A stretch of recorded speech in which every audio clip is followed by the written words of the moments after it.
So today we have a highly reactive dog. I'm in their backyard. The dog hasn't met me yet. I want to see how they respond to a stranger in their backyard first. The dog has reacted towards other dogs, towards people, towards everything, very aggressive. So I need to find out, is it frustration aggression, is it fear aggression, or is it just bully or aggression, and see what we need to do to handle it. Okay. All right. So yes, I absolutely see how he's working right now. He wants to get at me, for sure. So what I want you to do is when he's doing that, he's more focused on me wanting to get at me, right? You have to put him in check, right? So with your vocalizations, he doesn't care about what you're saying. Don't give him any good boys for this at all, right? Dogs are dogs, they're not humans. And a lot of times we treat dogs like humans. We talk to them. They don't know anything. We have to be very consistent with our word choices for them to know. And as pit bulls go, pit bulls are very confident dogs. And if they have more confidence than you, when it comes to every day, they're going to run the household. And I think that's what his problem is right now, is that he needs a strict regimen of guidance. Okay. It's rarely ever the dog. It's usually the handler. It's usually the handler. Let me put him back in. Okay. I'm sorry. Oh, you're fine. You're fine. I'm going to see how he reacts without you around. Puzzles. You're going to try. It's not going to work.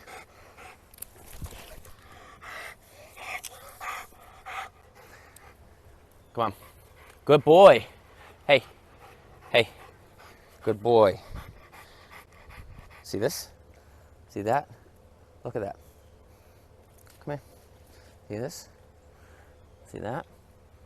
That's a good boy. That's a good boy. You want that? Go ahead. Good boy. Good boy. Come on. Come on. Nope. This way. Good boy. Nope. Good boy. He's not happy, but he's also not being violent right now, which is a good sign.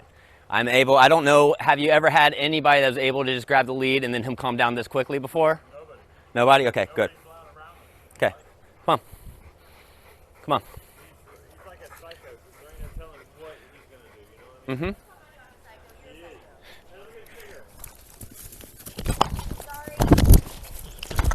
No. No. No. No. No. No. We're good? We're good? We're good? Good. Hey. Hey.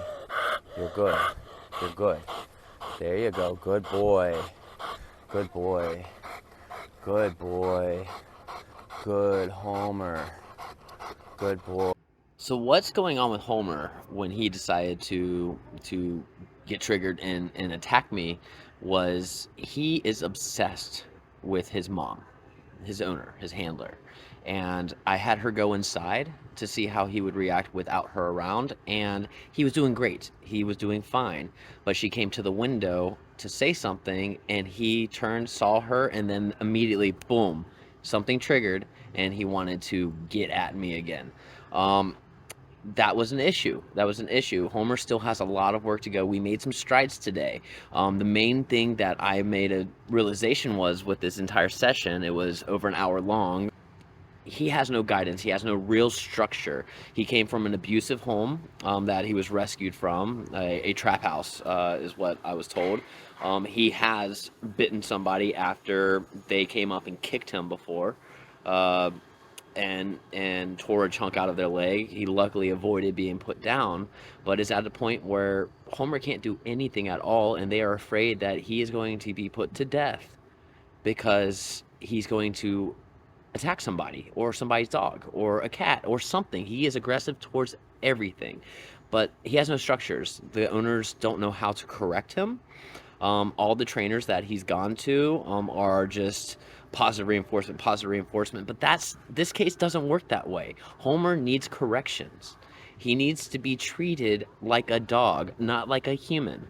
He's a dog, and he needs corrections. So I trained the owners, the handlers, how to correct Homer appropriately, when to correct Homer. Throughout the remaining of the session, we did a lot of me not handling Homer, and them walking close by, back and forth, and anytime Homer looked in my direction and looked like he was about to lunge or even lunged at me, they corrected him. We got to a moment where we could stand in a circle, and Homer was right in the middle, and we're just having a conversation as usual. Shook their hands. Anything after that, I've been invited to home. I'm friends. Anything is unacceptable that the dog does. Anything else is unacceptable. It needs to just relax and let me be. The moment I take a half step left, Homer didn't like that. He wants to control the situation, and so he lunged because he did not like the fact that I made any movement at all.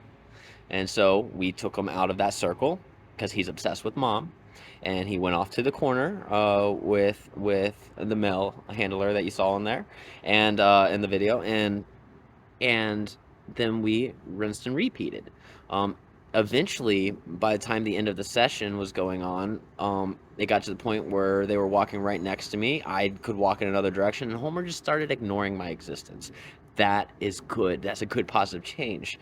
But I made the dumb mistake to try to push it one step further. I unfortunately didn't catch this on video, but I decided I wanted to handle Homer again. They handed me the leash. We were in a circle, and I told Mom to go walk away. Go walk away. And so Mom walked away. Homer was fine. Then Homer wanted to go and walk in Mom's direction because Homer's obsessed with Mom.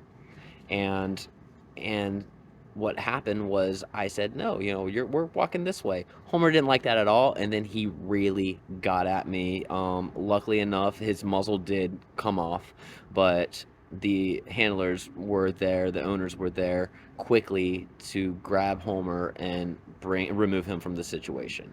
So we're going to change the way we go about working with Homer. Homer will never be able to be off leash in a dog park, point blank. But that doesn't mean it's not successful.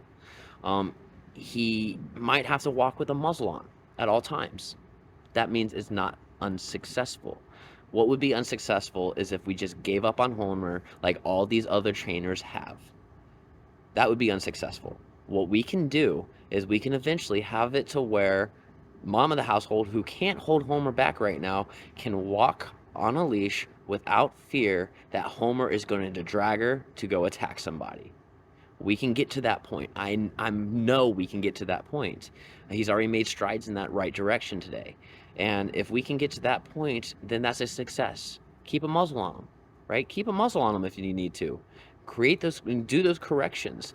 But he'll be able to walk and have exercise and go about his day without owners fearing that he's going to have to be put to death after he maims or mangles an animal or a human.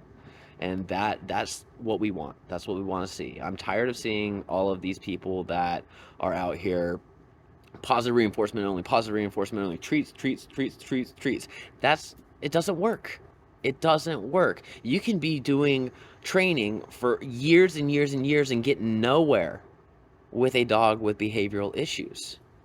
Or you can actually treat the dog like a dog, how other dogs treat dogs, and correct them and correct the behavior. Obviously not abuse them, but you can correct the behavior and do some negative reinforcement and actually make adjustments in this dog's life, change their worldview. Let them know that this isn't their house, this is my house. I'm the owner. I dictate what is acceptable, not you. And that's what we're working with. Most of the time when I work with dogs like this, almost every time, as I said in the video, almost every time, it's the handler, not the dog. The dog wants to be a good dog, it just doesn't know how to be a good dog yet. And the handlers haven't taught it. And so that's really what we're working with, and we made big strides. Kudos to the handlers. They were very, very open to all the criticism, and I'm very blunt with the criticism because it's not a game. It isn't a game. It's life and death, not just for the dog, but the people, other animals. That dog could kill somebody if this isn't corrected, and that's what we're working with. And I hope to see more of Homer.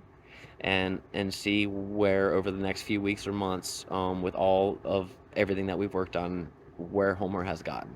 I can't wait to see his improvement.